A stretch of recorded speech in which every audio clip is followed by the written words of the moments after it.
Good morning student.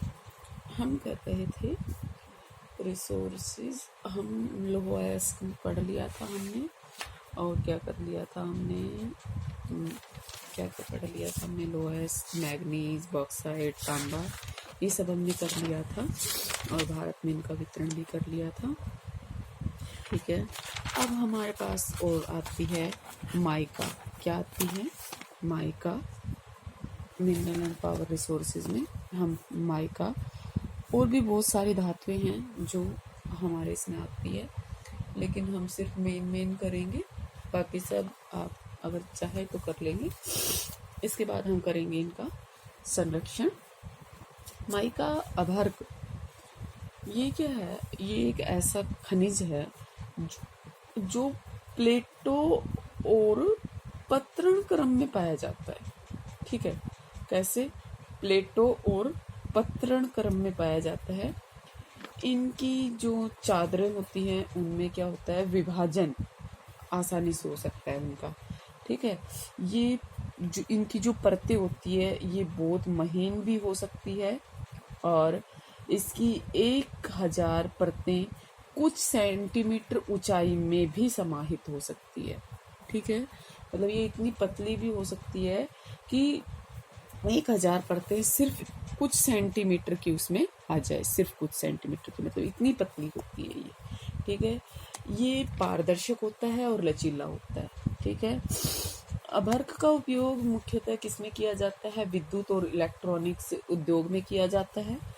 इसे पतली चादरों में विघटित किया जा सकता है, जो कैसी होती है, काफी सख्त होती है और सुगम्य, मतलब आसानी से जाया जा सके वो होती है। ठीक है, ये एक बहुत उपयोगी खनिज है, और कौन सी चट्टानों में पाया जाता है? कायंत्रित और आगन्य चट्टानों में ये पाया जाता है, और ये सफेद, गुलाबी, हरा, लाल, काफी सारे कलर्स में ये पाया जाता है।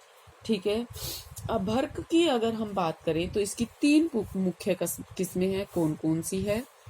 सबसे पहले आता है व्हाइट माइका, मतलब सफेद अभर्क, व्हाइट माइका। ठीक है, सेकंड नंबर पे आता है पीत अभ्रक। अभ्रक होता है ये अभ्रक। ठीक है, इसको बोलते हैं ये क्या होता है? फोलोगोपाइट। ठीक है, फोलोगोपाइट मतलब पीत अभ्रक, पीत। ठीक है, और होता है श्याम अभ्रक। इसका जो क्या बोलते हैं उपनाम, अगर इसको बोले तो क्या होता है? बायोटाइट। ठीक है, ये क्या होता है? श्याम अभ्रक। ठीक है, अब जो व्हाइट अभ्रक होता है इसका जो उपनाम है वो कौन सा है? मस्कोवाइट। क्या है? मस्कोवाइट। ठीक है, और ये रूबी अभ्रक भी कहलाता है। क्या कहलाता है? रूबी अभ्रक। ठीक है, सफेद धारियों वाला जो ये अभ्रक होता है ये क्या होता है? उच्च क्वालिटी का होता है। पीत अभ्रक, ये इसका उपनाम क्या है? फ्लोगोपाइट। क्या है? फ्लोगोपाइट। ठीक है, ये इसका उपनाम है। और श्याम जो अभ्रक है इसका उपनाम क्या है? बायोटाइट। क्या है? बायोटाइट। और ये कैसे कलर का होता है? गुलाबी कलर का होता है, गुलाबी रंग का होता है। ठीक है, इसके बाद अभ्रक का जो उत्पादन है, परतदार जो अभ्रक की हम बात कर रहे हैं, उसमें भारत का जो विश्व में कैसा स्थान है? पहला स्थान है। कौन सा स्थान है विश्व का? फर्स्ट नंबर पे आता है इंडिया। ठीक है, इसके उत्पादन में। और यहाँ विश्व में जो अच्छी किस्म का अभ्रक मिलता है वो कितना मिलता है? 60% उत्पादन किया जाता है, और उत्पादन का ज्यादातर हिस्सा का क्या कर दिया जाता है? निर्यात कर दिया जाता है। अगर भारत में अभ्रक क्षेत्रों की बात करें तो झारखंड, आंध्र प्रदेश, तेलंगाना और राजस्थान में पाया जाता है। इसके अलावा तमिलनाडु, पश्चिमी बंगाल और मध्य प्रदेश में भी कुछ मात्रा में ये पाया जाता है। ठीक है, अभ्रक के निक्षेप मिले हैं छोटा नागपुर के पठार के उत्तरी पठारी किनारों पर पाए जाते हैं। बिहार, झारखंड की जो कोडरमा, गया, हजारीबाग पेटी है उसमें वो क्या है? अभ्रक का अग्रणी उत्पादक है। राजस्थान में अभ्रक के निक्षेप अजमेर के आसपास मिलते हैं। आंध्र प्रदेश में नल्लोर जो है वो अभ्रक की पेटी है के रूप में देश में फेमस है। ठीक है, कर्नाटक में मसूर और मैसूर और हासन जिले में, तमिलनाडु के कोयम्बटूर, तिरुचिरापल्ली, मदुरई और कन्याकुमारी जिले में, महाराष्ट्र के रत्नागिरी और पश्चिमी बंगाल के पुरुलिया और बांकुरा जिले में भी जो अभ्रक है इसके निक्षेप पाए जाते हैं। मिनरल ईयर बुक 2014 के अकॉर्डिंग भारत जो है 1610 टन अभ्रक, मतलब कच्चा क्या होता है, जो कच्चा अभ्रक होता है वो उत्पादन करके विश्व का 0.5 मतलब 16वां सर्वाधिक क्या है, अभ्रक उत्पादक राष्ट्र है। ठीक है, इसके बाद आता है टिन। क्या आता है? टिन। टिन का प्रयोग कहाँ किया जाता है? चादरें बनाने में, शोल्डरिंग उद्योग में किया जाता है। ठीक है, मिश्र धातुओं के निर्माण में इसका प्रयोग किया जाता है। और भारत में जो टिन के भंडार है वो बहुत ही सीमित मात्रा में है। टिन अयस्क जो है इसका संपूर्ण भंडार जो छत्तीसगढ़ का बस्तर जिला है उसमें है, और भारत का लगभग संपूर्ण मतलब जो टिन की अगर हम बात करें तो छत्तीसगढ़ के बस्तर में ही इसका उत्पादन होता है।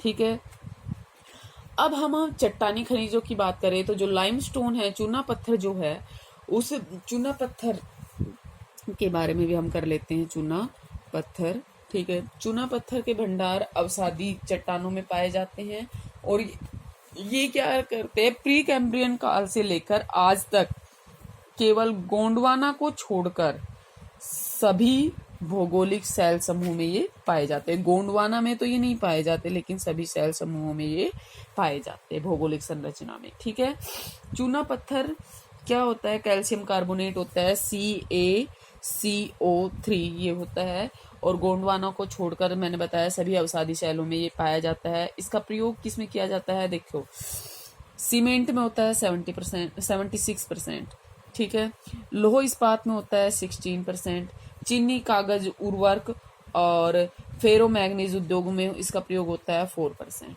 ठीक है, चूना पत्थर जो होता है कैल्शियम या कैल्शियम कार्बोनेट, ठीक है, और मैग्नीशियम कार्बोनेट से जो बनी हुई चट्टानें होती है उसमें पाया जाता है। ये अवसादी चट्टानों में, अधिकांशतः अवसादी चट्टानों में ही पाया जाता है। ठीक है, और चूना पत्थर जो सीमेंट उद्योग है उसका एक आधारभूत कच्चा माल है। अगर चूना पत्थर नहीं होगा तो सीमेंट नहीं बनेगी। ठीक है, और लोह परगलन के लिए जो भट्टियों में यूज किया जाता है उसमें भी चूना पत्थर बहुत ज्यादा जरूरी है लोहे को गलाने के लिए। चूना पत्थर में और क्या क्या मिला होता है? Silica, aluminium, iron oxide, phosphorus और सल्फर, ये भी इसमें कुछ मात्रा में पाए जाते हैं। ठीक है, आगे हम अगर गोल्ड की बात करें, सोने की बात करें, तो सोना क्या है? एक बहुमूल्य खनिज है, बहुमूल्य धातु है। ठीक है, और इसका उपयोग किसमें किया जाता है? बैंकिंग आदान प्रदान के रूप में, मतलब पैसों के लेन देन में इसका किया जाता है। आभूषण के निर्माण में इसका प्रयोग किया जाता है, और इसे अंतरराष्ट्रीय मुद्रा भी बोलते हैं। मतलब आप इसको लेके क्या कर सकते हैं? अंतरराष्ट्रीय व्यापार भी कर सकते हैं। और ये कहीं भी शुद्ध रूप में नहीं मिलता है, इसमें चांदी और अन्य जो धातुएं होती है उसके अंश मिले होते हो, इसको अलग करना पड़ता है। भारत में ये कहाँ मिलता है? छोटे कणों के रूप में नदियों की जो रेत होती है, जो बालू होती है, उसमें भी मिलता है। देश के जो अधिकांश स्वर्ण अयस्क है वो कहाँ मिलते हैं? धारवाड़ जो शैलें हैं उनमें। जो क्वार्ट्ज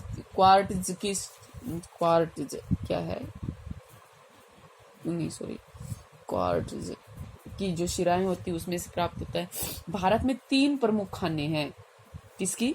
सोने की। एक तो कोलार खान है मसूर में, ठीक है, हट्टी खान है रायचूर में, और रामगिरी खान अनंतपुरा जिला, ये कहाँ है? आंध्र प्रदेश में। कोलार खान भी कर्नाटक में है और हट्टी खान भी कहाँ है? कर्नाटक में है। ठीक है, अब देखिए, जो नदी के बालू से और अवसादी निक्षेपों के प्राप्त से जो सोना प्राप्त होता है उसे बोलते हैं प्लेसर अथवा जलोढ़ सोना। क्या बोलते हैं? प्लेसर अथवा जलोढ़ सोना।